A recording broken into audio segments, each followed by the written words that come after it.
Welcome to the Run Pure Sports College Basketball Preview Shows. We are less than 3 weeks out now. We've done the Big 12, the Pac-12, unfortunately. We did the ACC. We did the Big 10 last night. You can find those on YouTube and on iTunes. We're here tonight to talk about everything Big East. I've got Gavin back with me. For some reason, he agreed to do all 6 of these. What's going on, Gavin? What's going on? Yeah, I don't think we're going to be crapping on teams the way that we were with the Big Ten. The floor I think is a lot higher with this conference than the bottom of the barrel. Maybe not the top flight teams, but should be an interesting conference. There's a lot of different ways I think the standings could go. Yep, and we've also got a special guest here, Troy Macker from Bet Rivers. Why don't you give us some background about yourself, your connection to college hoops, what you're doing for Bet Rivers these days, and anything you want to plug on the podcast? Yeah, man. Thanks for having me, guys. Super excited to talk Big East. Long-time Big East fan. Grew up a Georgetown Hoya fan, which last year was not great. The year before was not great until they won the Big East tournament. That was fun.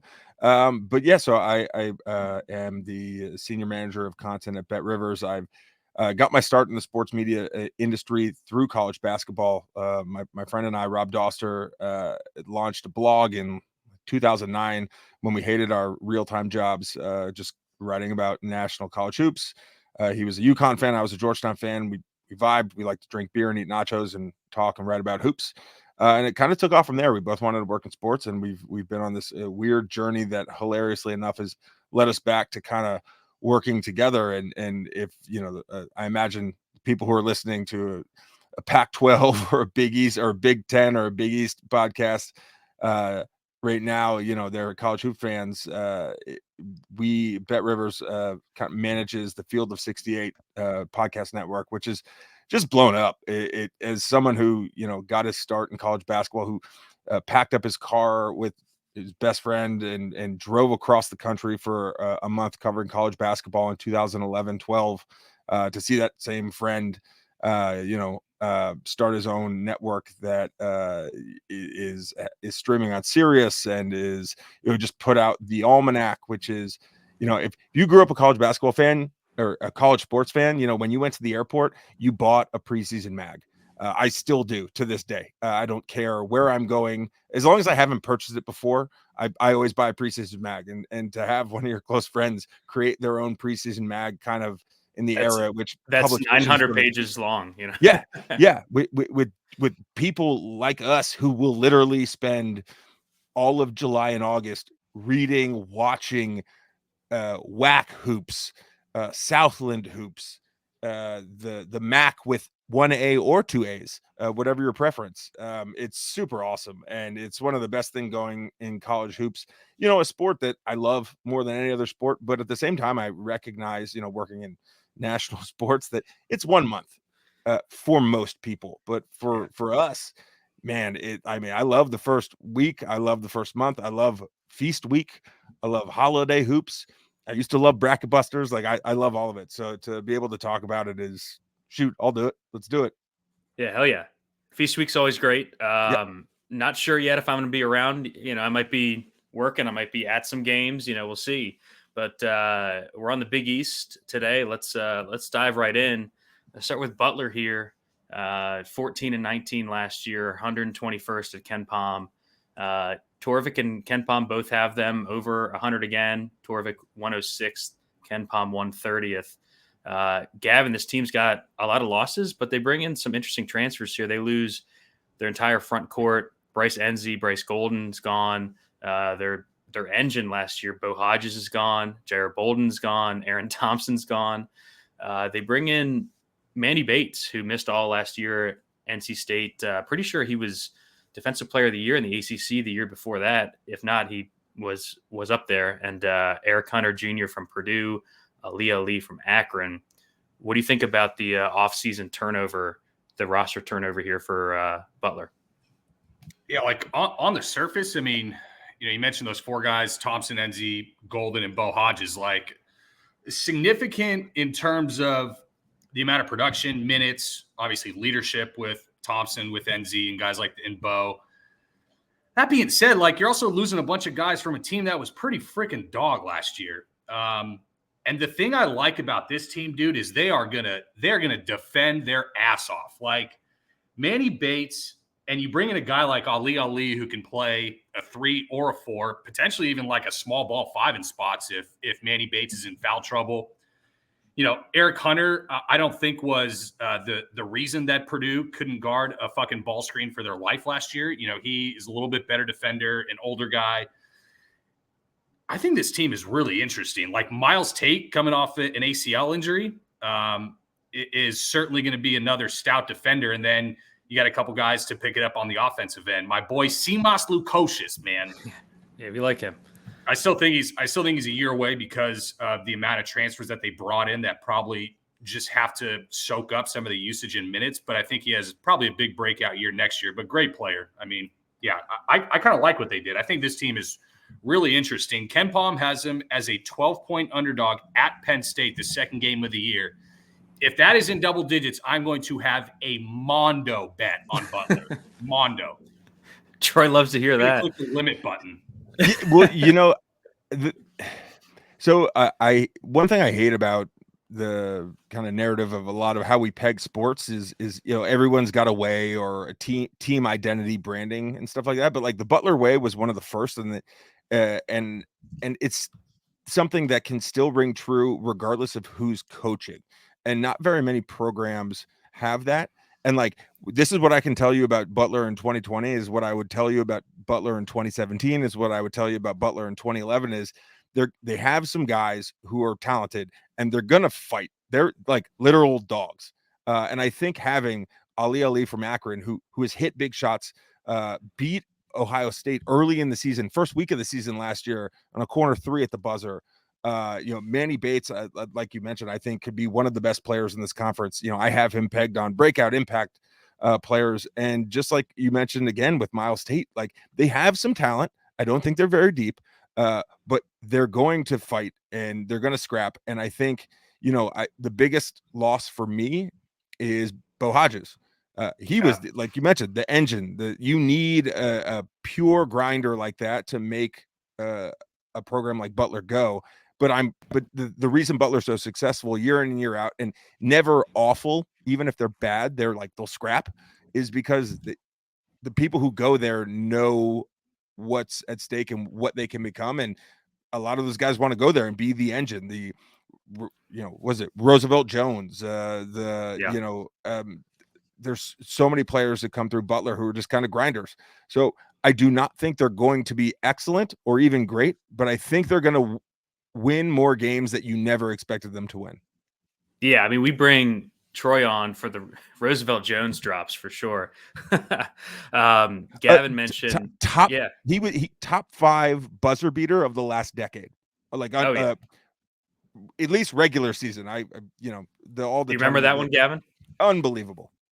Yeah. So this team's got a couple of young wings that I like. Gavin mentioned Lukosius. I think Jaden Taylor's interesting.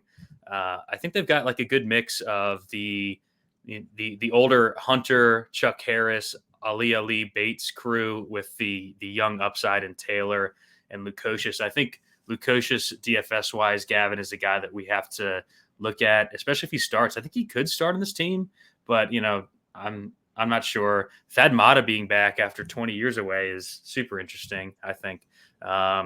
Any last thoughts on Butler here for you? Yeah, you kind of buried the lead with Thad Matta. I mean, yeah.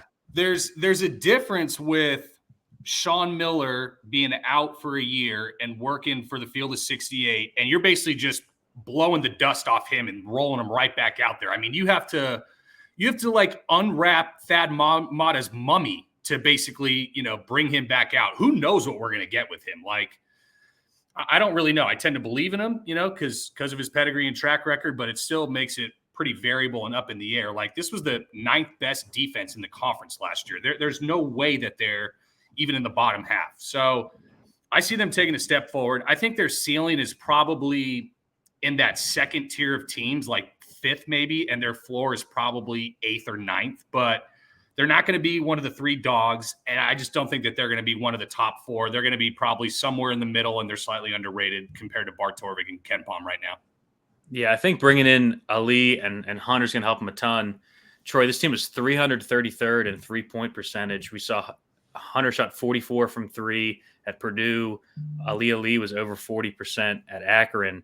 I think that plus the defensive improvement is going to be huge here. Any last thoughts on Butler and on Thad Matta coming back?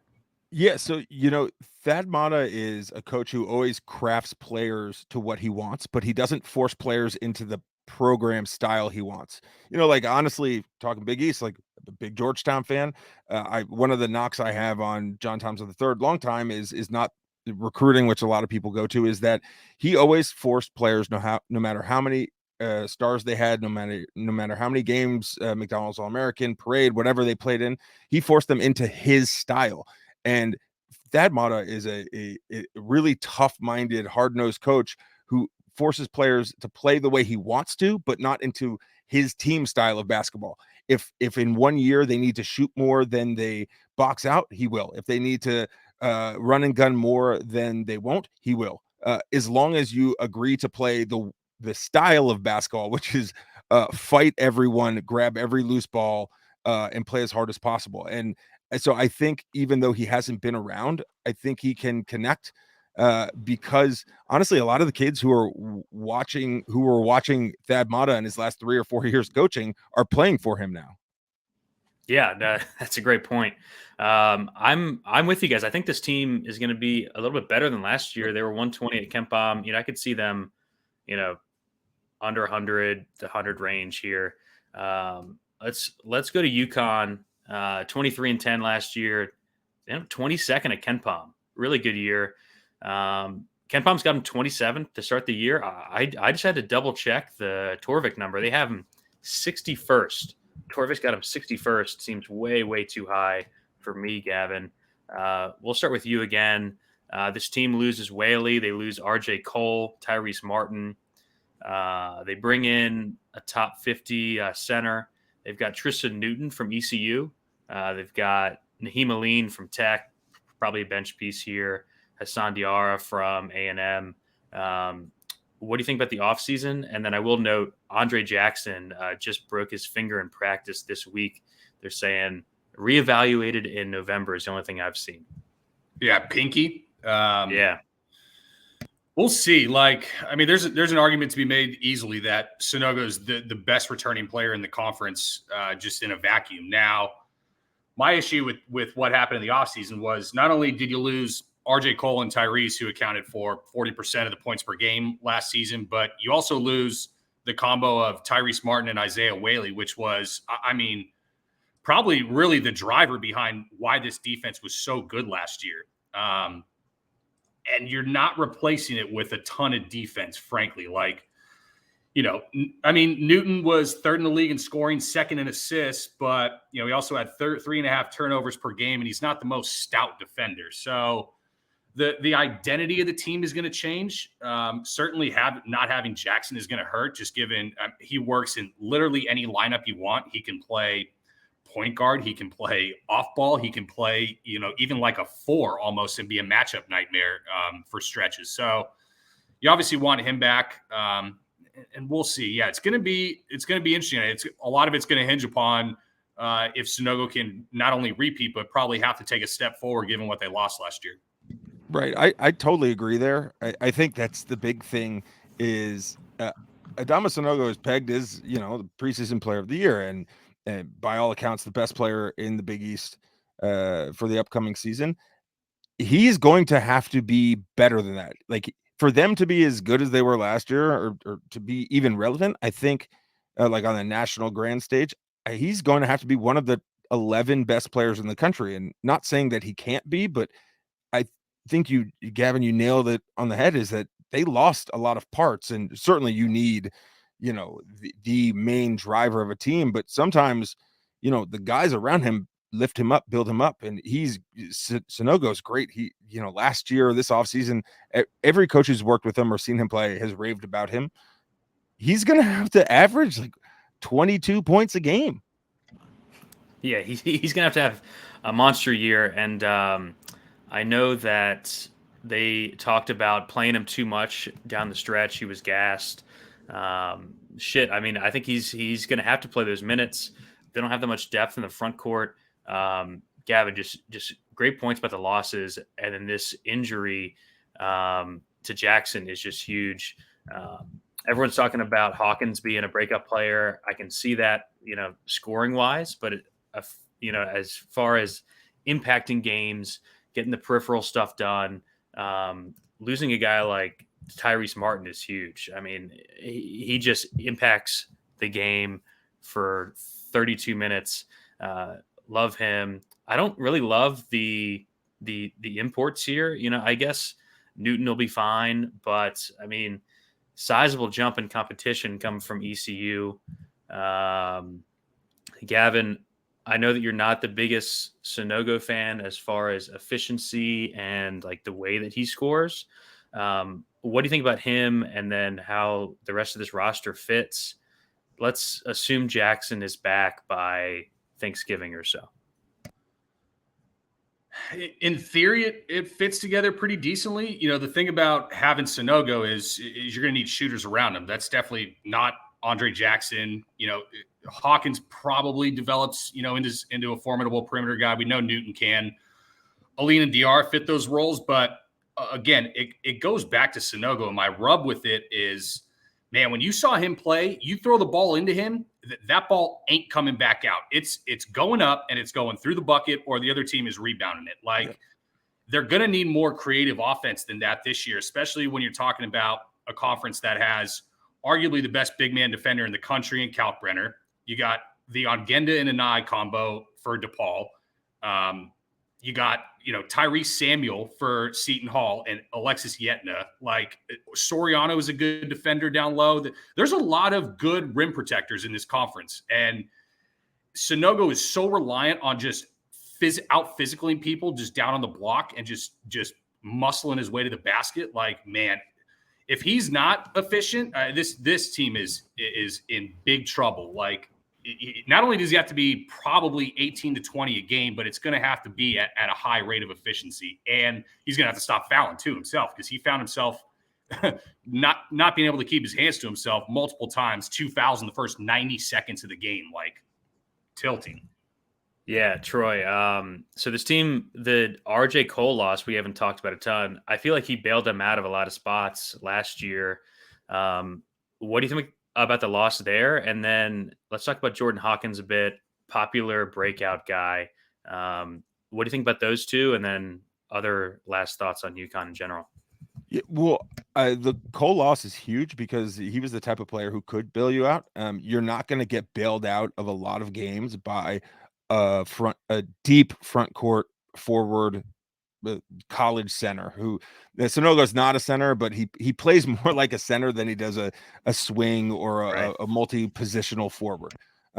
Cole was certainly the type of guy that UConn needed. And shout out Jordan Hawkins. First and foremost, he grew up 10 to 15 minutes away from where I'm recording right now. Love to see that. I think they're going to need guard play because this team is really one-dimensional. I mean, we're going to probably touch on, where we project the teams to finish. I have UConn pegged as finishing closer to 8th than 4th.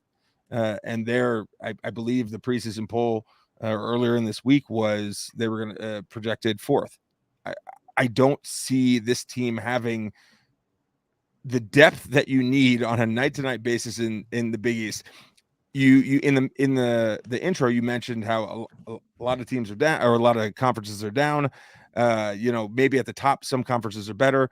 I think at the top of the Big East is not great, but I think, teams 4 through 7, we're just going to fight so hard that they're going to be better than a lot of teams with some better talent.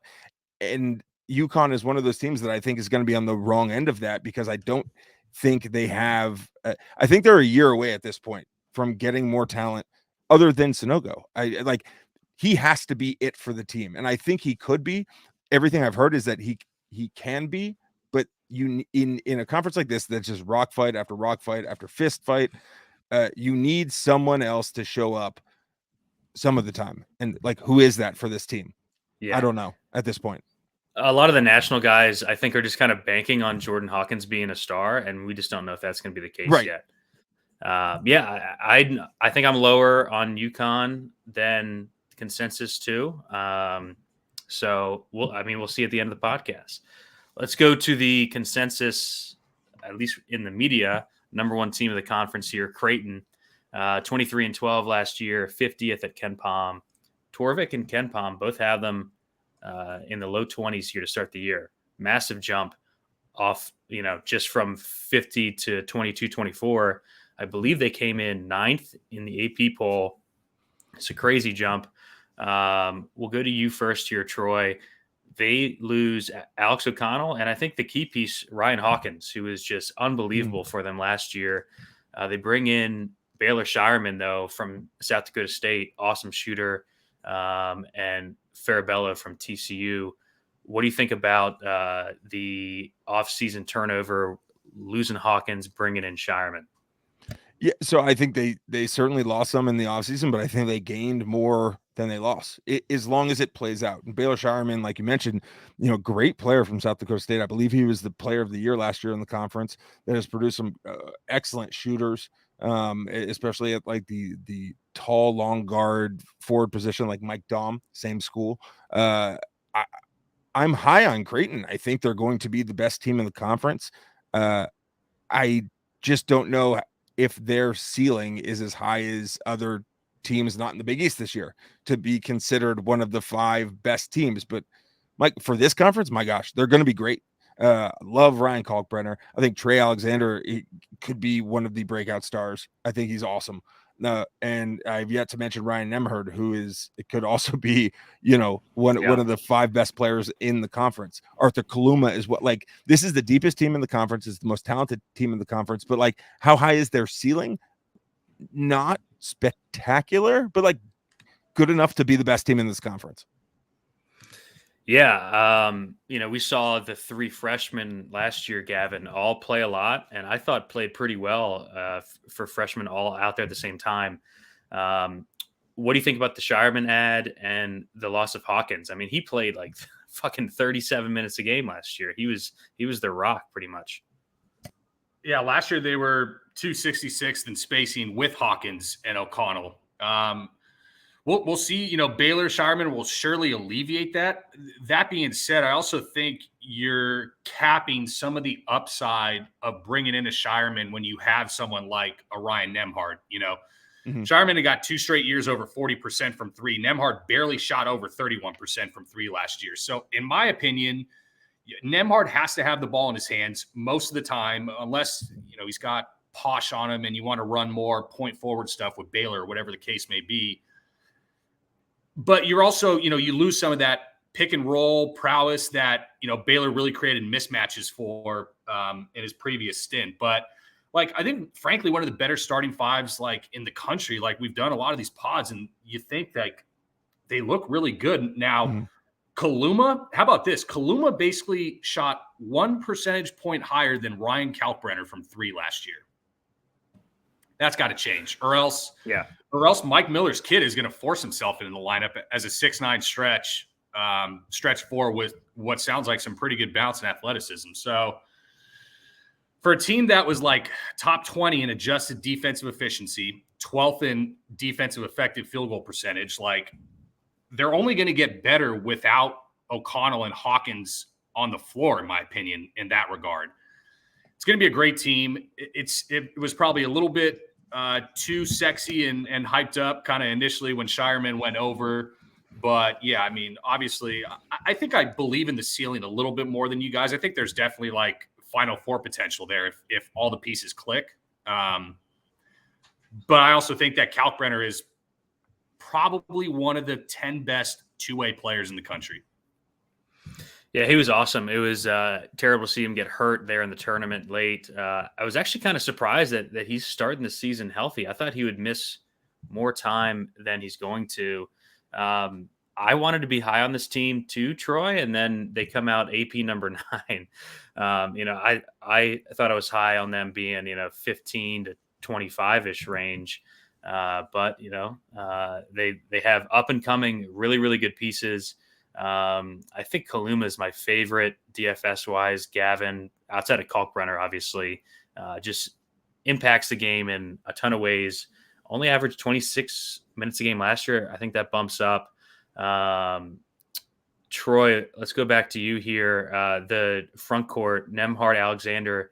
I think Nembhard getting hurt, Alexander having to play some minutes a ton of minutes at the one. I think it's going to help this team long term, just having multiple guys, someone besides Nembhard to handle the ball, because he just had to play so much last year. What do you think about the front court? Love it. Love the front court, the back court. I love their starting five. I'm incredibly high on Trey Alexander. I think he possesses a lot of what some of Creighton's good to great breakout players for the last 2 or 3 years have had. Spurtability, ability to do a little bit of everything. He's going to have to score more, but he's going to distribute the ball enough during games. He's going to rebound just enough.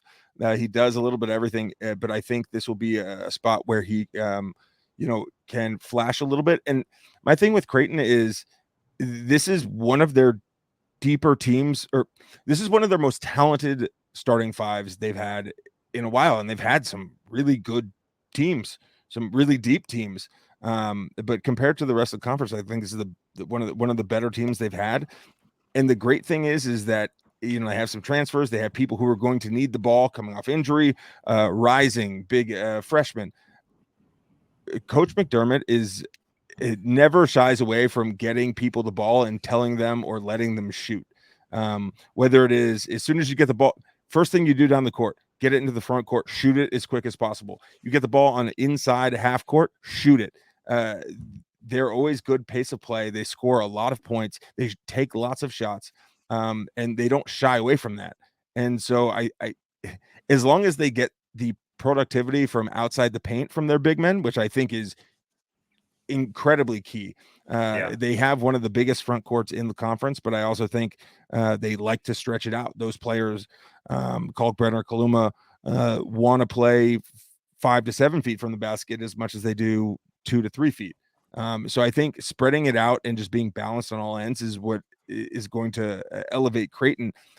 It's funny you mentioned that you wanted to be high on them, then you saw them ranked 9th. Well, I can tell you right now at Bet Rivers, only 5 teams in the country are backed by more money than them to win the national championship. Certainly it's early, and that buys into a lot of offseason hype and things, and you got to see who's going to be starting on game one, and then where things are before people even check in and around NFL playoffs. But early on, this team is widely considered as one of the 7 best or most likely teams to make the Final Four.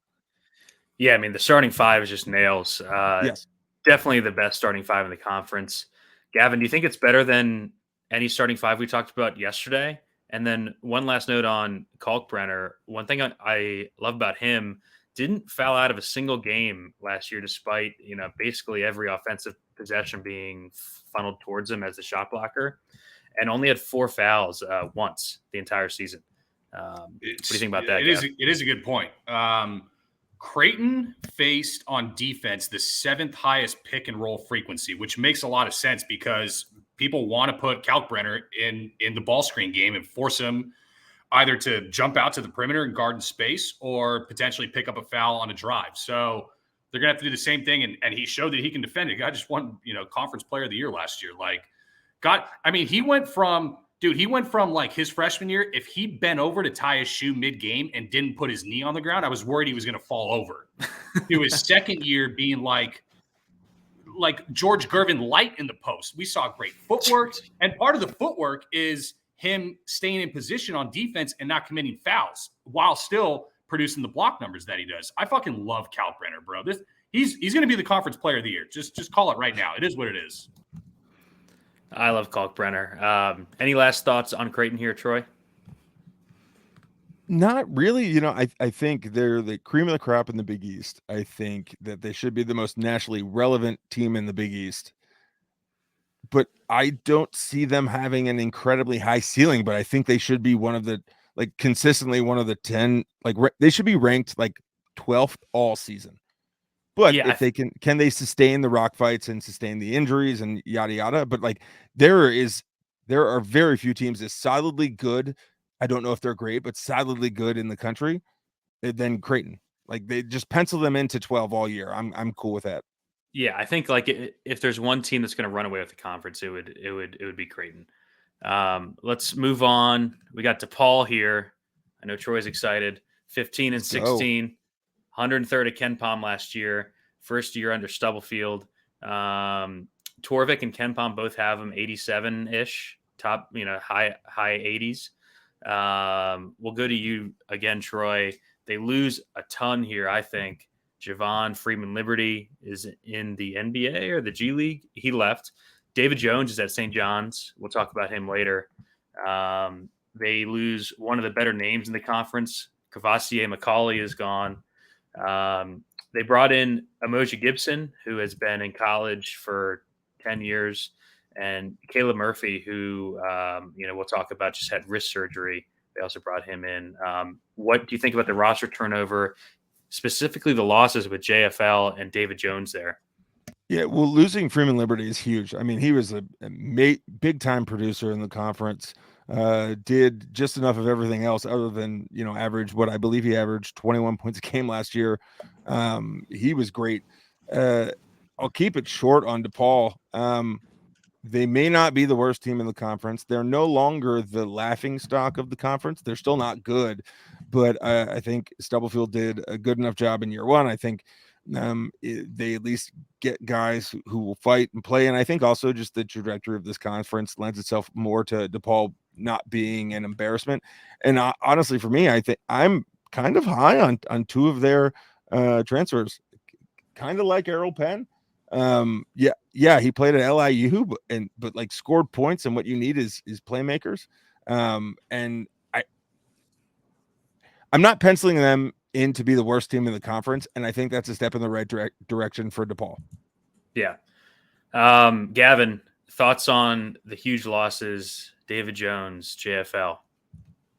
Yeah, there's an argument to be made that it was the biggest 1-2 punch loss for any team in the entire country in terms of what they meant to them. Like last year, DePaul 28th in isolation frequency, 37th in dribble 3 rate, right outside top 100 in mid-range frequency. Like that can work when you have Javon Freeman-Liberty just heroing your offense game after game after game, but they don't have that on this roster. Now, that being said, you bring up Emoji Gibson.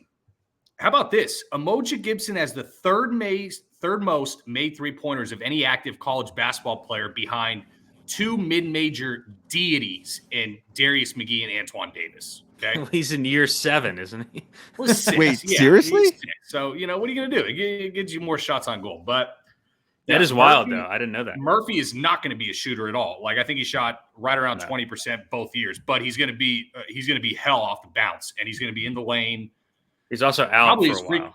Yeah, well, as frequently as you want to. Honestly, I don't even know if that's the worst thing because I think Terry's going to take a step forward, especially in the 3-point department. Like shooting 32% when you're an 80% plus free throw shooter leads you to believe that there's some upside baked into that, and it might be better for him. They're going to maintain the elite rim protecting they had last year with Ongenda and Ane. I don't have him as the worst team. I have them as the second worst team, but I think they could easily be the third worst team. So I guess that'd be 9th in the conference. But I think that's about the ceiling. It's going to be kind of not a tear down to the studs, so to speak, project, but it's going to be a full remodel for Stubblefield in terms of how he deploys this team and how they operate. Because like I said, with those shot quality figures, if they try to retranslate what they did last year, it ain't going to work. Yeah, I think Jalen Terry is interesting. He was a top 100 guy at Oregon, kind of forced into the point guard role last year. I don't have that much more to say about DePaul besides the fact that I kind of agree with you guys. I think they finish 9th or 10th here. Troy, any other thoughts on DePaul? So I was going to save it until later, but I think that if any team is going to be positively impacted by transfers more than the current players they have on the roster, it might be DePaul. The one name we didn't mention, Caleb Murphy from South Florida. I think he could be better than anticipated. And also, they just don't have a lot returning in the production department on offense. But they do have a sturdy, reliable front court. And I feel like by the end of this, I'm going to be banging the same drum. But like, there's anything you need in the Big East to just like get through a game. It's just like bangers up front to grab rebounds and get the ball moving in transition, bang rebounds at the other end, stop shots. And they at least have size and some experience up front, which will earn you, a spot late in the game that you shouldn't have been in February or January. Yeah, when we do our rankings later, that was ultimately what had me bump them out of last place was the front court stability. Let's go to your squad here, Troy. Georgetown. Do you want me to recite the stats from last year, or can we just go back to this year? No, 6-25. Let's 175th at Ken Pom. I will say, Ken Pom's got him 102nd to enter the season. Torvik's got him 159. They pull off the Donald Carey for Wahab trade with Maryland. They also lose the freshman 5-star Amina Muhammad. They lose Colin Holloway, Carey. They bring in a couple up transfers, and they bring in Jay Heath as well from Arizona. A cook from UConn as well. He was a former 5-star. Troy, we will let you have the first word here on Georgetown. Not good. Won't be that good. I don't anticipate some sort of deep run here. I think their transfers, including Kudus Wahab, which I've never seen before. Maybe I'm sure it's happened. There are guys transferred out to a school and then transferred back to the same school. Emmett Matthews, West Virginia this year, actually. Really? Yeah. West Virginia, Washington, to back to West Virginia. All right. Dang. So I was going to follow that up with, before, what was it, 2008? I don't think anyone had ever transferred from Maryland to Georgetown or vice versa. And usually you were never recruited by both schools because there was such a divide in the philosophies of the coaching staffs and the organization in the programs. If you talk to one, you couldn't talk to the other. So to be here is kind of hilarious. I think he'll make them better, but their backcourt is okay at best. Their best producers are gone via graduation or transfer. I think they'll have a slightly more challenge in the non-conference, but this is a growing year. It has to be, because if it's a stagnant year, then they need to be relegated to the A10 or the NEC or something. Hey, Gavin, we see them bring in guys like Brandon Murray, who I thought played decently as a freshman for LSU. I think he's going to have to be a big piece for them. What do you think about the additions? Him and a couple of the up transfers. We see Primo Spears from Duquesne, guys like that. I really like Brandon Murray, man. And I wanted to peg him as a breakout guy. And then I kind of looked at the stats and I was like, God, he was 10-3-2 last year. Okay, what does a breakout look like? Is that 15-6 and I'm like, okay, that's a little steep. But I really like the player. Georgetown ran the 15th highest frequency of pick and roll last year, which is, I don't think, too surprising, Troy, when you have a pro coach like a Ewing, running more of a pro heavy set like that. I think it works well in Murray's favor. Now, that being said, he's not going to be the primary ball handler with Dante Harris. If Spears challenges Harris for this job, bro, if Georgetown's going to be in more trouble than we think. He had a good freshman year at Duquesne. He led him in scoring, assists, free throws, and minutes, but he also shot 33% from three and had a 3-to-2 assist to turnover ratio. Starting Big East point guard, that's I think a step. Jay Heath is interesting. He can step into kind of that Caden Rice spot up shooter role. Actually had some interesting 95th percentile per shot quality on catch and shoot threes. Jay Heath, it's point per possession. Okay. It's kind of interesting. But actually, the one that we haven't even talked about that might be the biggest X factor on the team is a cook. Former 5-star guy, and who knows what you're going to get in the health department. But man, what a get this would be if he turns out to be even healthy enough to play 27 to 28 highly productive minutes a game as a perfect fit who can stretch it next to Wahab while providing equal defense. I was thinking, Murray, a cook, and Wahab is an MFer of a front court, dude, defensively, like kind of similar to Butler in a sense. So that's why I put him third to last above Marquette and DePaul. I thought that front court kind of gave him some upside, and I have a little bit more belief in Dante Harris. So we'll see. I don't think it's Gotti. Well, I'll tell you what, it will be better than 0-19. That I can guarantee you. Yes, agreed. Absolutely, it will be.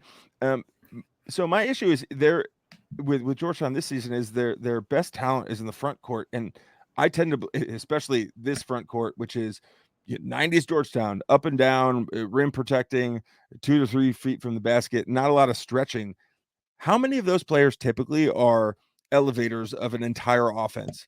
And this team struggled to offense with, not great, but enough pieces that could shoot from outside that it made it worth shooting from that side. It's literally 2 guys and Murray, who's a transfer this year, who I would trust shooting. And I think Jay Heath could end up being the most valuable player just because of the scoring, the ability to score from different places on the floor that isn't set up the offense down low, get it to your big man. And that I really like a agreed, but I just wonder, kind of stationary big men, how much of an X factor can they play? How much oomph can they give a program? Because they are limited in what they're able to do, unless you are a even better than advertised defender, in which, then changes the game.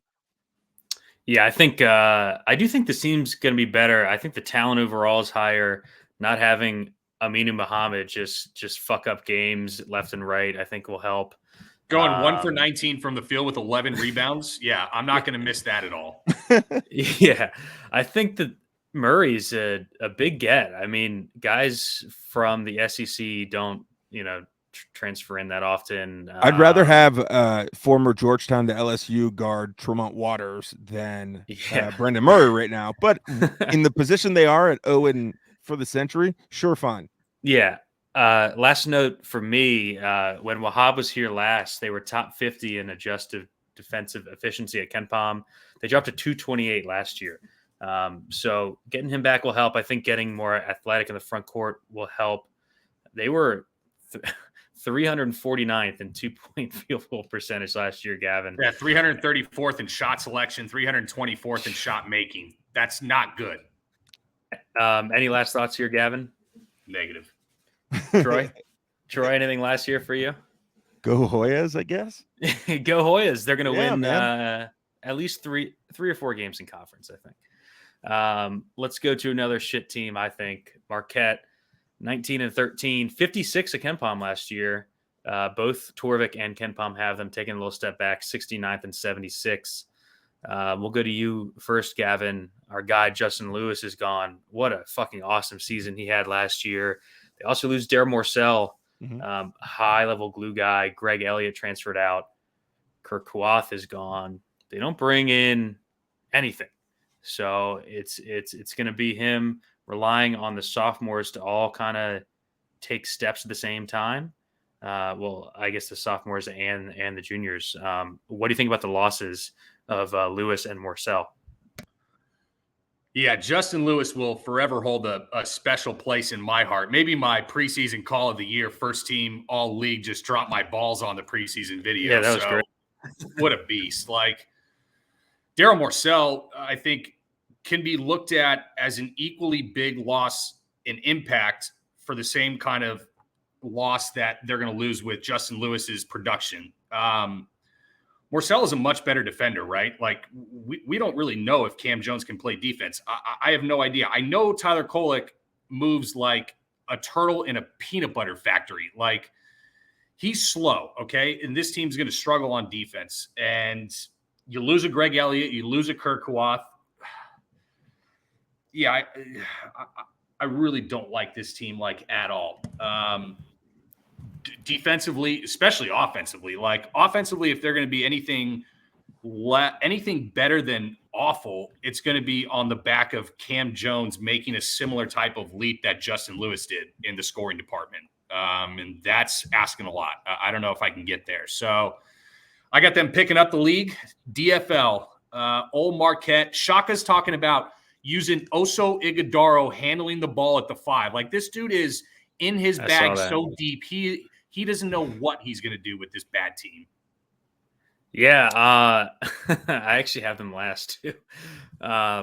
They do have some interesting like talent in Cam Jones.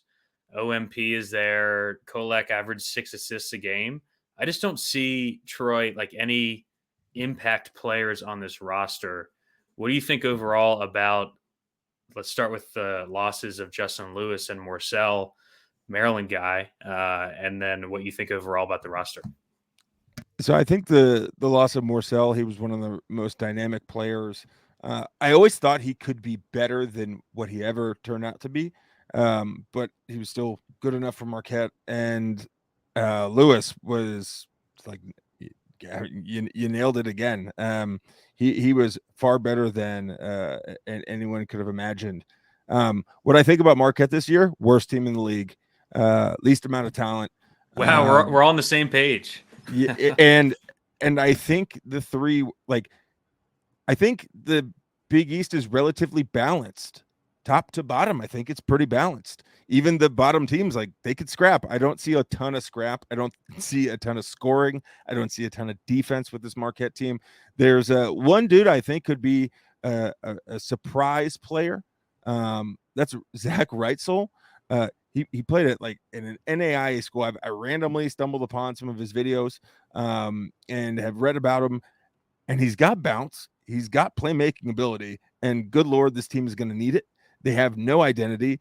And if you have some bounce, some spring, you can score and you like to move. I know Shaka Smart has completely abandoned what he did at VCU and Texas. It was never going to catch on. But, like, that's the type of physical body that could work. 6'7" forward who plays 3 to 4 positions, guards 4 to 5 positions, doesn't have great range, but like that could be a spark to get them 1 to 2 conference wins. Yeah, Gavin, sounds like we're on the same page here. I actually thought I was going to be on an island having them ranked last. Any other thoughts on Marquette? Since we all think they're going to be shitty, we should probably move on quick. Maybe some DFS thoughts, because these are going to be cheap guys. They're all young. What do you think? Yeah, maybe Cam Jones early if he's still going to be priced down and getting starting minutes, in the 28-plus range. I mean, my whole thesis with this team is like it's all hinged upon Tyler Kolek. Now, leads the league in assist to turnover ratio, right?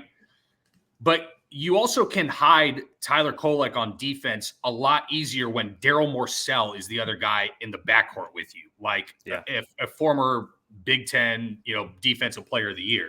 Like, Kolek shot worse from the field, 32%, than Morcell shot from 3, 34%. Okay. He had 18 games with 0 free throw attempts as the point guard. Okay. You got to attack more than that. Like, this team is dog. And Kolek's going to be priced up early, and he's going to have spots where, like, he's going to threaten a triple-double, seriously, because he's going to have the ball in his hands at all times. And it's going to be – the offense is going to be whatever he can kind of create in the pick-and-roll game or off the bounce. Like, and after that, I don't know what the fuck you're going to do. Yeah. Any last thoughts here, Troy? Almost zero. Think they're going to be bad. Pass. Yeah, I'll pass too. Let's go to Providence, the surprise team of last season. Holy shit, what a year. 27-6, 32nd at Ken Palm. Both predictive models have them taking a step back. 68 Torvik, 57 at Ken Palm. We'll go to you, Troy. Some pretty impactful losses here. They lose Big Nate Watson, Al Durham, Manaya, Horkler's gone, AJ Reeves gone. They don't really bring in that many freshmen, a couple transfers. We do like Devin Carter from South Carolina here. Bryce Hopkins was a former 4-star at Kentucky. They bring in, Noah Locke is still in college from Louisville. What do you think about the roster turnover here?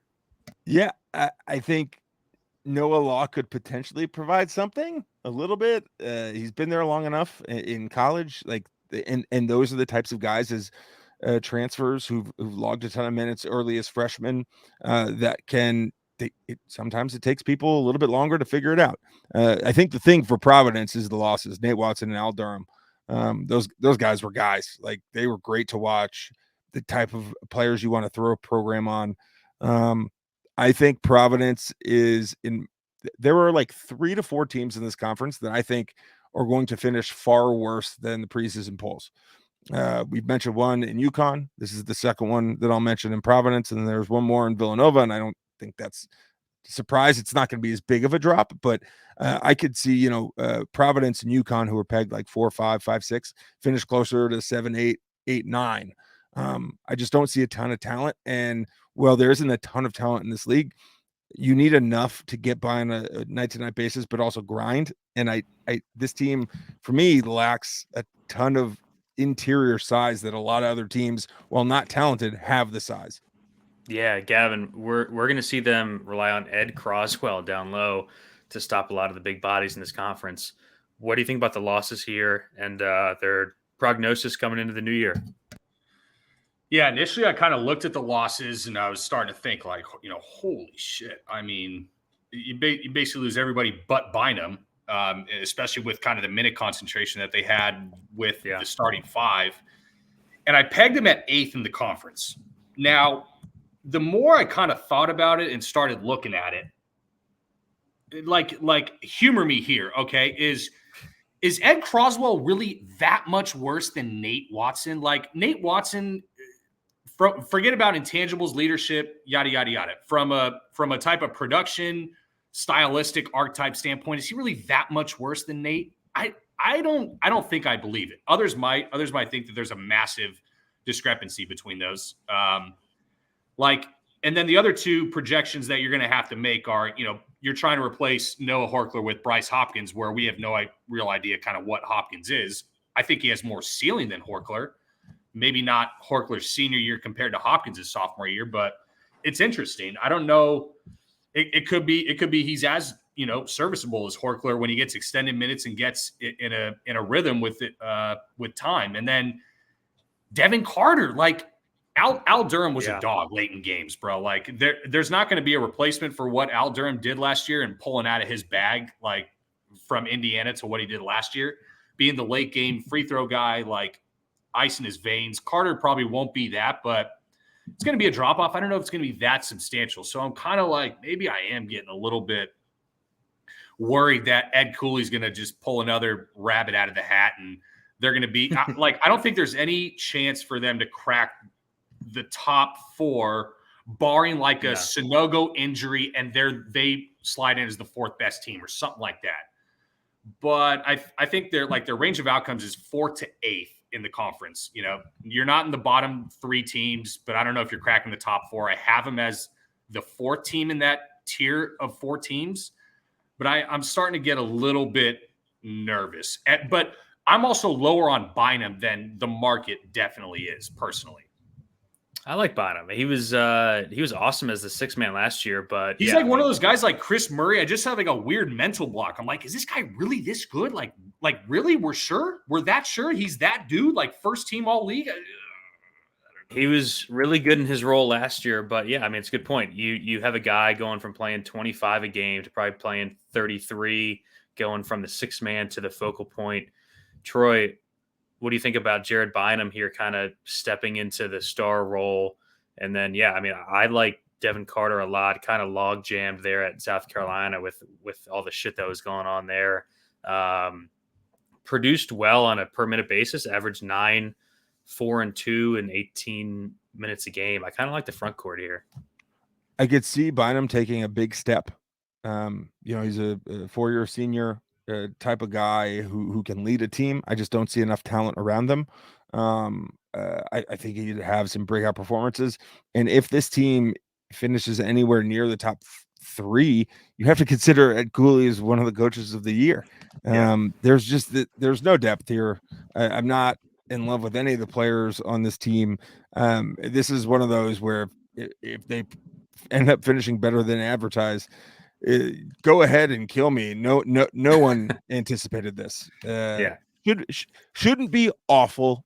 Should be, low middle of the pack. Yeah. Team that we've liked for a couple of years, Gavin. Seton Hall is next. Unless you had any last thoughts on Providence. Gav? No? All right. Seton Hall, 21-11 last year, 52nd at Ken Palm. Both Torvik and Ken Palm have them right in that range starting this season. They lose Jared Roden. Man, he was good last year. Awesome player. They also lose Bryce Aiken. Just could never stay healthy in college. They lose glue guy Miles Kale and Ike Obiagu, defensive stalwart, let's say. They bring in Femi Odekale from Pitt, Alamir Dawes from Clemson. Gavin, you've always liked Dre Davis for some reason from Louisville. He brings over Ndefo from St. Peter's. We'll start with you, Gavin. Thoughts on the offseason, losing Jared Roden and how that's going to impact him here? Yeah, Roden, and not to mention like Bryce Aiken, what he was doing for that team and kind of the time when he was healthy in that final year. Like, I mean, he was carrying them offensively, dude, big time. They're definitely going to miss those two. Less so Kale, and frankly, I think the team kind of fits and molds a lot better without an Obiagu. Playing a Tyree Samuel who's so much more athletic with arguably as much rim protection, as an Obiagu. But this is another team that's going to deploy three absolute savages on the defensive end with Richmond, Samuel, and Ndefo. Like, my God, dude. This is Troy, the team I think that's going to be most impacted by by transfers, especially with what Ndefo can do on the defensive end. I don't know. He's definitely not going to be a 4 steals plus blocks per game guy like he was, being the 3-time defensive player of the year. But they got some guys that are going to get in the stance. Dawes and Dre Davis and Femi Odekale as well bring a little bit of shot creating and a little bit of shot making from the perimeter to, what Kadari Richmond is obviously going to lack. He's going to be a guy that can get to the rim. He's not going to shoot well from the perimeter, and he's going to have his games where he goes really hot and he goes really cold. I think I have a note in the same week, last year of a season, Kadari had 10 points and 7 turnovers going 3 of 19 from the field versus the Johnnies. In the same week, he also went 10 of 13 from the field for 27 points against UConn. So that's kind of what you're going to get from Kadari Richmond, basically. A team that dealt with a lot of cluster injuries throughout the year and always felt that they were snake bit. And with the new injection of coaching, I think this team has a lot of scary upside, frankly. Yeah, I tend to agree. I'm not completely sold. I think this is a wait and see team. Not that I distrust Shaheen Holloway, but new program, coming off the backs of what he did at St. Peter's. I think it's great that he's gotten Ndefo there, who also can be a hawk on both ends of the floor. I like these transfer. I was randomly a big fan of Alamir Dawes at Clemson. I don't. Wow, you're the one. Yeah, I thought maybe I watched a couple of games randomly and I saw him score and I was like, oh dang, this guy can do something. And there's another person in this conference. We'll get to him in next team, who is one of my favorite players to watch, who will also make you throw the remote at the TV in Kadari Richmond, like you just mentioned. We'll just go on an absolute heater, but also will make great plays and then completely piss the ball over at the same time. I think him making the next step, I don't know if he's impact breakout. I just think he needs to improve and he could make this team a lot better. But I think bringing in some uniformity from an old place in Shaheen Holloway and Ndefo will help as well and minimize the losses that they had. I think a lot of teams in this conference lose more than they did, and they gained as much in the transfer market as all but 1 or 2 teams in this conference. Yeah, I think the big thing for me that separates them from other teams in the middle of the pack is I like the depth on this team. Mm-hmm. The starters are good, but they bring in Odekale, who's serviceable probably as a bench player in a power 6. Dre Davis, probably more of a bench player that was forced into starting role at Louisville.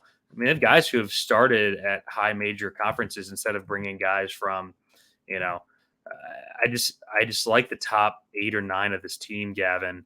I think Trey Jackson's an interesting piece. We saw him play pretty well down the stretch, like you said, because of injuries, but he's gotten some experience because of that.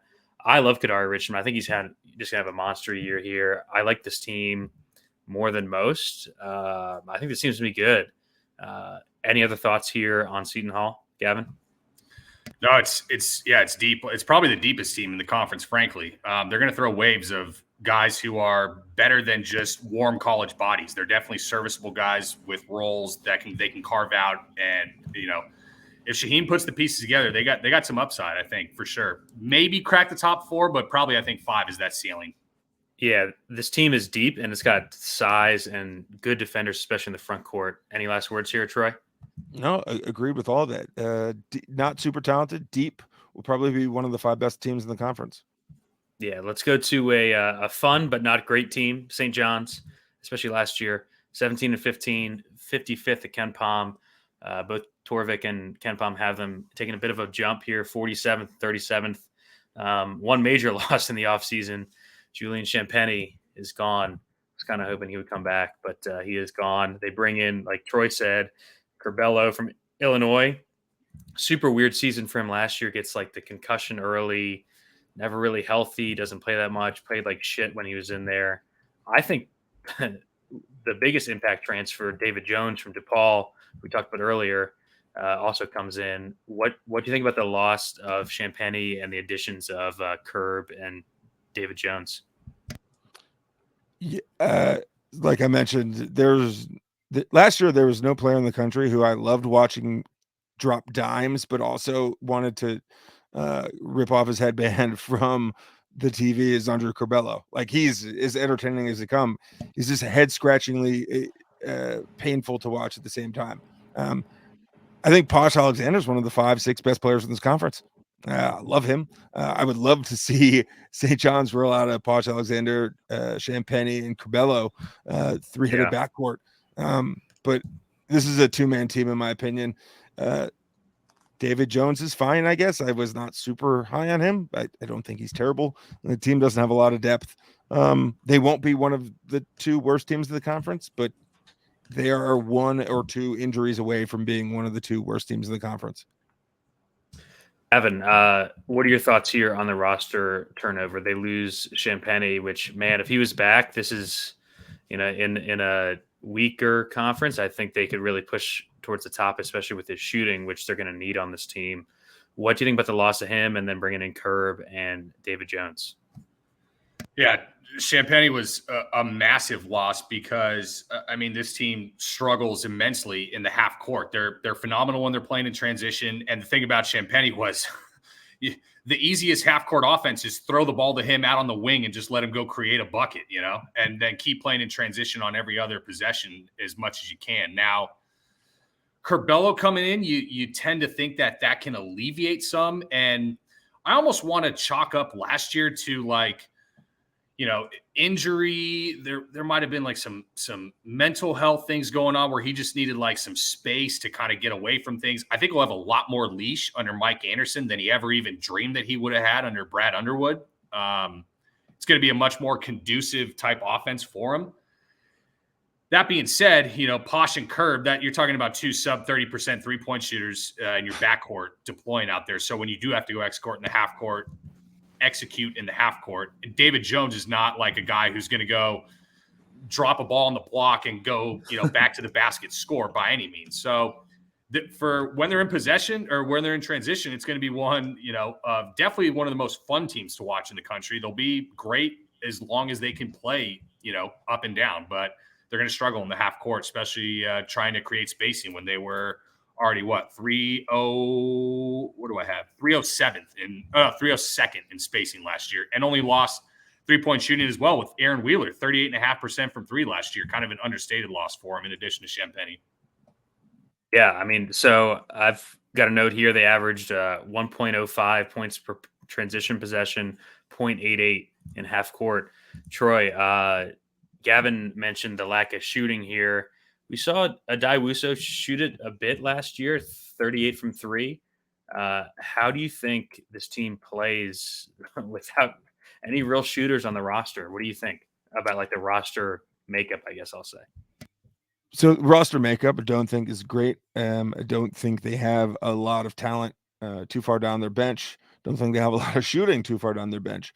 But as I've discussed, kind of this conference's long-term identity has been grinding in the front court. This year, it's going to be bigs. If not in the entire country, the identity of college hoops this year is going to be bigs, like old timey bigs. So this team with flashy, spurtability on the outside, I think they cannot be embarrassingly bad, not being great shooters. I don't think they're going to be good, but I think they can get away with not being, the world's greatest shooting team in this conference. But I'm also attributing this, like, yeah, they may win like 2 or 3 more games in conference than they anticipated. And they have guys who could go for 27, 31 in a game. It just, is anyone else going to score? That's where I wonder, is can they stop enough points in the paint and shots from the outside, and they have anyone else who's going to score? Yeah, I have the same concerns, Gavin. I think this seems to be fun. First in adjusted tempo last year, so DFS wise for us, obviously we're targeting every St. John's game that's on the slate. So we're going to be playing these guys. We saw David Jones 1.08 fantasy point per minute, Gavin, and Posh 0.99. Those are 2 of the higher in the country. David Jones, how do you think he fits with Curb and Posh not really being a shooter? And then last thoughts on St. John's. Yeah, throw 3 poor shooters in the lineup. They're like, 3 of the better transition players in the entire conference. But if they're not going to play in transition, then it's going to be tough to fit. Now, David Jones, kind of like Kadari Richmond, he's a GPP guy. It doesn't matter what his projection is in any given game. You just can never play him in cash, because for every game that he's going to go 4-6 from 3 with 24 points, 12 boards, 4 assists, 6 blocks, and 2 steals, he's going to go 0 of 11 from the field and have 2 fouls and fight through foul trouble. So it's going to be a GPP guy for me. It obviously fits well with the up and down nature of the team. I really like Joel Soriano, not in real life and from a DFS perspective. I think he's kind of an underrated rim protector that, given extended minutes, can be a little bit of that alleviation for 2-point defense that they obviously struggled with last year. So, yeah, I feel better about the defense than you guys, but obviously there's no way to look at this roster without having the perimeter concerns that we initially have. Yeah, same. Troy, any last thoughts here? No. Excited to watch Posh and Curbelo. I think Andre Curbelo is just one of the best, not best, but most creative distributors in the country. He'll throw passes that you've never seen before, and they're really fun. They're stupid. Yeah. They're stupid, and no coach would ever agree to allow his point guard to throw the passes. But when they work, my God, they're so good. Yeah, no. Oh yeah, great pass right there. Awesome pass. Yeah, we are both Curb fans here. We had him all conference last year. That blew up in our face. But I'm going to blame the concussion. I think he's going to bounce back nicely here. Let's go to a team that I personally have a lot of questions about. Villanova. They go 30-8 last year, 10th at Ken Palm.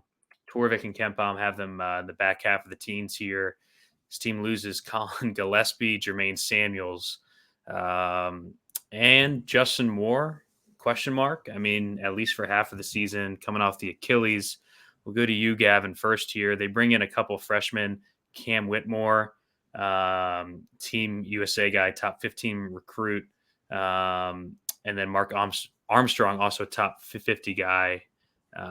What do you think about the offseason here? Obviously, losing guys like Gillespie and Samuels is going to be massive. What's more massive, losing Colin Gillespie or losing Jay Wright? You buried the lead with that one. That's the biggest loss. I was going to ask Troy that question. In college basketball and Jay Wright. It's one thing for Duke to lose Coach K when he's basically just like a stand-in, ego manager in the later part of his career. Jay Wright was probably, he was much more involved, and kind of whenever you were worried about Villanova, you were just like, whatever. Like, Jay Wright will figure it out. Now, with Kyle Neptune, that's going to be obviously the question, right? Am I being contrarian saying that I'm going to go out on a limb and say they still win the conference because of that lack of upside I feel that this conference has? Like, my thing is, when you bring back Eric Dixon, Caleb Daniels, Brandon Slater, all guys who were playing for Villanova when Neptune was an assistant over there, like you're not going to have Jay Wright. Obviously, there's going to be some sort of step back. And even with Justin Moore coming back, at conference at best with Jay Wright, I would have had these guys first place, in the conference just because it's Villanova, right? But that's what at least brings into question is can they repeat it? I tend to think that enough has stayed around in terms of the DNA and the Villanova culture, while also infusing some of this younger, exciting talent that they really haven't had since like a Jalen Brunson in 2016. I mean, Cam Whitmore is really interesting for the college game, dude. He's like, you can play him at the 4 and he can come off pick and rolls and go and dunk on somebody in the paint. Like, he's not a super vertical guy, but he's got a great blend of speed, size, and agility, and kind of change of pace with the ball in his hand. Like, I think he's going to be one of the better players in the conference. Like, I'm usually not big on these freshmen, honestly, but I really like Whitmore in this case. Like, he was one of the most surprised people when Wright announced that he was out. Like, and he was thinking about, do I go G League? Do I decommit? And Neptune kind of convinced him, like, hang around. Not much is going to change. We're going to kind of plug and play and go from there. And so he stayed around. So I think he's going to be also a big reason why I have this team winning the conference. So overall, we don't got to worry about Justin Moore and the non-con. We just have to hope that he comes back for conference. And if he doesn't, I'm probably dead with that prediction of winning first. They definitely dead if Justin Moore doesn't come back. If he doesn't come back, like, they don't have the upside of a Creighton for sure. And so, but that being said, if he does, I tend to think that this team still squeaks it out somehow because they have enough left over, DNA-wise, culture-wise, etc. Yes. So we'll go to you, Troy. Thoughts on the Wright loss and the Gillespie loss, the Samuels loss, and just the offseason they had? Well, I think all three are the biggest losses in the conference. And then ultimately the Justin Moore is probably 5th or 6th biggest loss.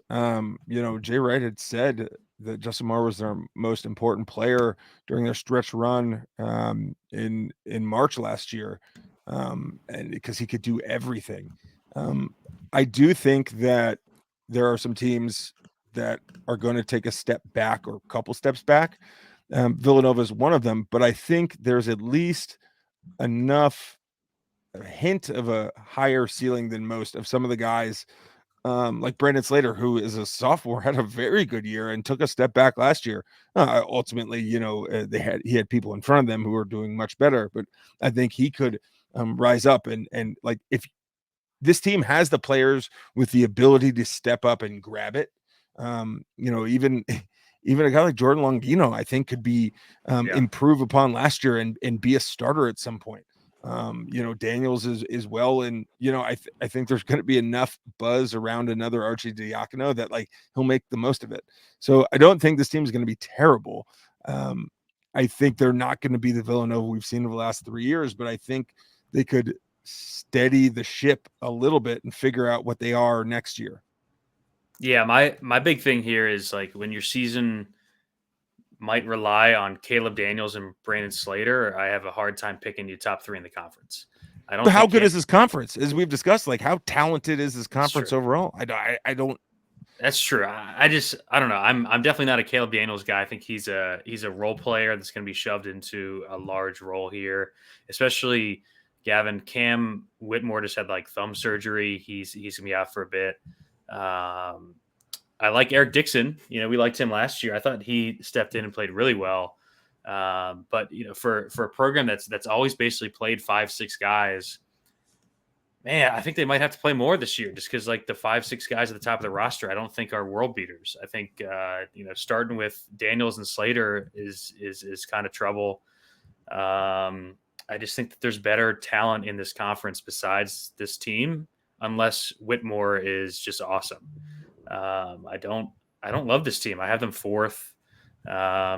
Gavin, you obviously disagree. I thought that you weren't as high on Daniels and Slater, but I guess I'm wrong. All 3 of those seniors, I guess Dixon's a junior, but all 3 of them are going to play very, fine defense. There's going to be no question there. Like we saw Daniels in spurts here, when you're the third or fourth option on a team, when Colin Gillespie is, the be all end all pretty much from the point of attack, like it's hard to get in a rhythm as either one of these guys. And we've seen both of them have kind of spurt games in spots where they, they'll definitely get hot from three and they can shoot it. They can defend. And like, man, Whitmore is going to be I think just a matchup nightmare in this conference. Like, I think you run the Jeff Linder freaking half court screen, get Whitmore onto a point guard, back him right down into the paint, and just go right over him like you did with Maldonado, and it's a free bucket. Like, he's such an easy guy to scheme for, given what he can do at his side. Dude, he's an inch shorter than Eric Dixon, their center. Like, yeah. And, they're going to face the same type. I haven't seen him play, so I don't know. Of size, but interior-wise. But I still think that there's enough left with enough of this upside from this freshman class. I really didn't talk about Armstrong. He sounds like a guy who can make it happen off the bounce, but is a smaller guy. But, yeah, I think there's enough there. Yeah, going to be relying on the young guys for sure. I don't know. The loss of Samuel is so huge. He was so freaking good for them last year. Troy, any last thoughts here before we move on to Xavier? No, let's get to the X. Yeah, let's do the X here. 23-13. I cannot believe they finished with that record. This team was rolling for the last couple of weeks of the season. They finished 53rd at Ken Pom. Torvik has got them about where I have them this year at 20th. Ken Pom's got them 38th. We'll go to you first here, Troy. I love this team. They lose Paul Scruggs. They lose Dwan Odom. They lose Nate Johnson. They bring in Sully Boom, I think it is, from UTEP. Not like a true point guard, I don't think, but I really like the wings and the front court of this team. What do you think about the loss of Scruggs and how they enter this year after falling down the stretch? And then did they win the NIT? They at least had a deep run in it. I know that. Yeah, well, I mean, Scruggs, I think the loss of Scruggs is huge. He's, was their best player, one of their two best players the last 4 or 5 years. For me, I think this season relies on if Zach Fremantle can be healthy enough to be the star that a lot of people pegged him to be last year. And this team has a lot of talented depth for this conference. I don't see them being better than Creighton, but I think they have the talent enough. And in this conference, all you need to do is be better on one night, be better on 2 nights, beat the team you're supposed to beat when the other team doesn't. And that is just the enigma of this conference. I'm high on this team in the Big East. I think like my bold prediction is I do not think this team finishes any worse than 4th. And I don't even know if that's bold, but I think they're easily one of the most complete teams in this conference behind Creighton, who I just think has a little bit more talent. Yeah, same. I'm super high on this team. Gavin, what do you think coming into the year for Xavier? Sean Miller's back after the collapse at the end of last season.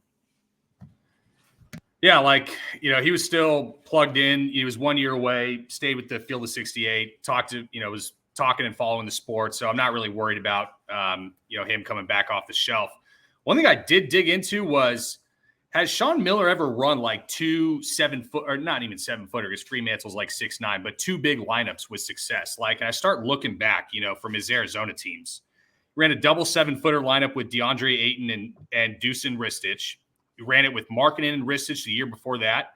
And both of the adjusted offensive efficiencies for those teams were inside the top 20. So can Miller be the one to unlock kind of the high-low game with the 2 bigs? Travis Steele should be coaching the Ohio Institute of Technology with just what he did with that talent last year. It was just despicable. But Colby Jones is a dog, man. You just wonder about the playmaking at the point of attack. Boom wasn't the most efficient guy, but he shot it well from 3 and got to the line and converted when he got there. So, you got I think still the better coaches in the conference, definitely one of the better starting lineups. I think they have the ceiling to win it all, frankly. I don't think they're going to do it. I have them 3rd, but yeah, I think really interesting team. Just thank God Travis Steele is the hell out of there. Yeah, that might be their biggest addition in the offseason, Troy, replacing Steele with Sean Miller. What do you think about the coaching change and the front court in general? We saw Nunji come over from Iowa, and I thought he played his ass off. Not the best defender, but clearly an offensive, I don't know, spark plug. He shot it better than I thought he was going to. Yeah, I think Sean Miller coming in is one of the two best acquisitions in the offseason, player or coach, and I think the other one's probably Thad Matta, as we discussed earlier. And shoot, that game is gonna be awesome if they're both on the up and up. I think Butler could be better than anticipated, and when Butler plays Xavier, I mean, that's going to be fun. To old timey blue bloods with Thad Matta having Coach Xavier before. I think the thing about the 7-footers or the big guys is that looking back at the kind of to discredit what you said before, Gavin, but Ristich had a little bit of range, and Ayton was a pro big front court player, and Markkanen was a stretch. So can they get Fremantle to be a stretch? There was the anticipation last year, and he was injured and sucked at shooting 3-pointers. So if they can get one of their bigs to stretch, no, I don't think Sean Miller will be able to play two center types, front court dominant guys. But I think he'll be able to, if he can get one of them to stretch, I think he'll be able to do it. He's a pro style coach who can kind of manipulate the talent that he has at his disposal. I think this team is going to be good because of the coaching, because of the depth, because of the talent at the top, and because of the relative talent to the rest of the teams in the conference. Yeah, man, I'm really high on this team. Gavin, any last thoughts on Xavier before we go to our all-conference picks here? Yeah, I was looking at just on-off splits on Hoop Explorer, offense 10 points better with Nunji on the floor than off. Fremantle actually had better offensive numbers efficiency-wise with Nunji on the floor. I kind of thought that was interesting, but yeah, I hope they can play them together. If he doesn't play them together, then the upside of this team is certainly capped. But if you can unlock how to figure that out, like Nunji can shoot it a little bit. I think Nunji can kind of play a little bit in the stretch role. Fremantle's probably not going to consistently hit threes. Can he stretch it to 20, 22 feet? I think so. I tend to think that he kind of was snake bit last year, dude. Just big man comes into the season with a lower body injury. It's just, you're starting behind the 8 ball from the jump pretty much. So I think with a fresh start, he has a much better year productivity wise. Yeah. Nunji shot 37% from 3. I mean, that'll play. I thought the Fremantle foot injury bothered him basically the entire season. So let's any last words here on Xavier Troy? Nope. All right. Think they got talent. Excited to see where they finish, because I think they very well could be the best team in the conference with more wins, even though I still think Creighton's the most talented team in this conference. All right. Well, we'll go right back to you then. We'll have you go first for the all-conference first team. Who you got? Shoot, this is hard because I think there's 11 guys that I'm not really set on a bunch of them. I'll go. Even though I just am very meh about Providence, JSURab Bynum there. Posh Alexander is going to be the most exciting player in the conference, I think. And then take your pick. You can have one of 3 Creighton players, or you can have all 3 of them, and then eliminate Bynum or Alexander, because the 2 I think are locks are Adama Sanogo and Ryan Kalkbrenner. I think there's going to be those 2, 1 to 2 Creighton guys, Posh Alexander, and then maybe JSURab Bynum. Yeah, I think that Sanogo and Kalk are definitely locks. Gavin, who do you have for your all-conference team? Yeah, I said it earlier. Kalkbrenner player of the year. I don't know if he's going to have the kind of gaudy offensive numbers that Sanogo is going to possess because of what their roles in their respective offenses are, but what he's, I think, going to do on the defensive end for the second year in a row. We could see some pretty wild numbers from Kalkbrenner. So yeah, I agree with you those two. I put Posh as the avatar because I just fucking love Posh Alexander, bro. What an absolute savage. Best on-ball guard defender in the country with a bullet. That guy's good. So I got Kalk, Sanogo, Posh. I picked a Xavier guy. I picked Colby Jones. Like, Me too. and I got him. It I like kind of Colby feels Jones. lazy because of how hot he got at the end of the year. But that being said, it's like, your three options on Xavier are Nunji or Fremantle, who are going to eat into each other, cannibalize the productivity, whereas Colby Jones probably stays on the floor the entire time. So Cal Sanogo, Posh, Colby Jones. And then I said the responsible pick is Jared Bynum, but I don't want to do it, but I did. Yeah, so I have the same four. I've got Sanogo, Kalkbrenner, Colby Jones. I think he's having an awesome year. The back, I think, bothered him a bit last year. Remember, Gavin, we saw him with like the warmer around his like chest during conference play. I think he's gonna be fine. He's gonna play a ton. Posh for sure. And then my fifth was a guy that I loved at Syracuse, transferred out, Kadari Richmond. I think Seton Hall is going to be a little bit better than we think, and I think it's going to be driven by their point guard, who hopefully is a bit more consistent. I think he's going to play. I think he's going to have to play more minutes this year without Bryce Aiken. Like if he plays 32, 33 minutes a game, the rates are going to be insane. The peripherals are great. I think Richmond might eke in there for me. We'll go back to you, Gavin. So Troy, for the impact transfers, we usually do a draft. So we're going to draft one each.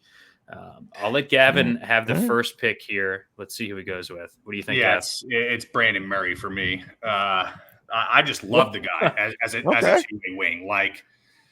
And especially getting involved in the pick and roll game offensively, I think will unlock even more potential than we saw in kind of what was a pretty haphazard, Will Wade offense last year. Wow. He was third on my list, but he was on my list. We'll go to you, Troy. You have the pick of the top two guys, I think. Shoot. Yeah, this is just like my fantasy draft where I got to take Cooper Kupp with my first pick. Didn't think I would get there. Baylor Shearman, I think that, in a team as talented as Creighton, there could be the potential for are there enough basketballs? But McDermott just does an awesome job of making sure everyone can shoot. And I think he's probably going to be the best shooter in the conference. So sure, let's take him there since I didn't think he'd get to me. I never take the free and easy pick. Never. Gavin always goes off the board. I'm the only guy in the world who thinks that Chris Murray is not Keegan Murray, apparently. Well, which I didn't realize was going to be a hot take. Yeah. All right. So I have the third pick. I'll go with who I think is number 2, Andre Curbelo, going to St. John's. Perfect fit, fresh slate after that bullshit year last year with the injury. Who knows what was going on at Illinois? Not going to shoot it great, but just devastating in transition for a team that loves to live in transition in the open court. I think he's going to cut down on the turnovers. Hopefully, Gavin, he's the guy that we thought he was going to be last year. Curbelo is definitely my choice. Let's go back to you, Troy, for breakout guy. Let's do the same thing. Let's draft one here. And then you ain't afterwards, gonna pick mine for this one, so you guys can take 3 rounds of picks before you'll get to mine. And then if you have anyone afterwards that you want to mention, we can go back to it. But who's your pick here? Oh, this is so tough. I didn't know if it would be a draft style because the person I have for breakout star is Dama Sanogo, because I think he's going to break out from being the best player in the conference, that he has to be one of the best players in the country. And I don't necessarily think that's a lock, but I think for there to be increased success for UConn, he has to be even better. And I think he's capable of it. And honestly, it's coming from, I've heard so much positive stuff from him, from people I talk to and what I've read, that I'm willing to buy into it. So he's going to break out from the, top tier to God tier, which I'm still not convinced, but dude, if you took a Georgetown transfer with your number 1 overall pick, I'm going to take Adama Sanogo. All right, Gav, I'll let you go and take mine because I know that you're going to take. No, I swear to God, I won't take yours. Go ahead. I'm going to go with Lukosius from Butler. Yeah, no. Go ahead. Yeah, I think Butler is going to start him here. Lots of good quotes from Mata. So he played 22 minutes a game last year, Gavin. That seemed higher than I thought that he did, based on us wanting to play him on DraftKings, but not being able to. I think that he is going to be really good. I think he's going to shoot it well. Love the upside. If he plays 26 to 28, I think he's going to do really well this year. Go ahead. All right, this is the one that you got to sit down and make sure you're stationary for. I'm going to go with Javon Johnson of DePaul, okay? In his grad senior year. In his ninth year, he's going to break out. Very whatever. Dude, what was he, like 7 points and 2 rebounds last year? I'm picking a player who actually didn't do dick last year and who might do dick this year. So last year, he transfers in at the semester break. DePaul goes on a 2-week COVID pause. He has 1 practice, 1 shoot around, and gets thrust into the lineup. He gets hurt a month later. He's out of the year, okay? He played 5 games that year. In his first 3 games, tons of empty minutes, 58 minutes, 10 points, 5 boards. Meh, whatever. That was also like, trying to break into a new team where you didn't even have a chance to shoot the ball with JFL and David Jones on it, okay? His last 2 games before getting hurt, mind you, against UConn and Nova, 2 teams who are not bad defensively. And while it's small sample size, 70 combined minutes, 34 points, 9 rebounds, 5 blocks, 4 steals, shooting 38% from 3 on a team devoid of 3-point shooting. Does that sound like something you might be interested in? But that is a real breakout pick right there. I think Javon Johnson, because look, Errol Penn's like a down low 6'6" center who it works in the NAC when you can average a double-double at 6'6", but Javon Johnson is just way more dynamic for this team. And basically, Anai and Ongenda are going to split the 40 minutes 50-50, just like Trevion and Edey last year. And then it's basically Javon Johnson overtakes Penn as the reliable and more upside for a DePaul team that takes 1 more step forward and is the 3rd worst team in the conference. You've been trying to make Javon Johnson work for 3 years now, Gavin. Come on. And this is the – almost broke my mouse. This is the year. Troy, I had a couple other guys in this list. Do you have any non-player of the year candidates for a breakout? I think that there could be 2 or 3 guys from Creighton. And if you're talking about breakout, you're talking about, not just better than expected. I think in this conference, there's going to be a lot of guys who are going to be better than expected because they have to be. There's a lot of open terrain for them. There's a lot of losses, transfers that we don't know about. Villanova could potentially be an entirely different program, which changes the landscape of the conference. So I look at Creighton, which has guys in the, slotted as the 5th, 6th best player, like a Trey Alexander, who could easily be the 2nd or 3rd best player. And if you make that jump on a team at Creighton that we anticipate to be the best team in the conference, that constitutes being, one of the surprise players of the year. This is more a contrarian pick to picking someone from DePaul. I'm sure he might be the most improved player, but to be breakout, people have to fucking see you break out. And he's going to have to win games that matter. And is that going to happen? I don't think so. Yeah, you're such a national writer, worried about these narratives, give me the numbers, the data. No, the other 2 Bro, guys. I'll also go to a DePaul Georgetown game in person and just grab a beer and not take anyone and go by myself. So no, I love the national, but I also board with these breakout guys. You look at it all. Like everybody knows, about the Baylor Shireman impact transfer. I'm going to go off the board. I'm going to give the people something that they don't hear in the mainstream publication. Yeah, the other 2 guys I had were both Creighton guys. So I do think you're right, Troy. I think it's him and Kaluma, guys who could really break out here. Any other random 7th-year seniors you want to list, Gavin, before we wrap up?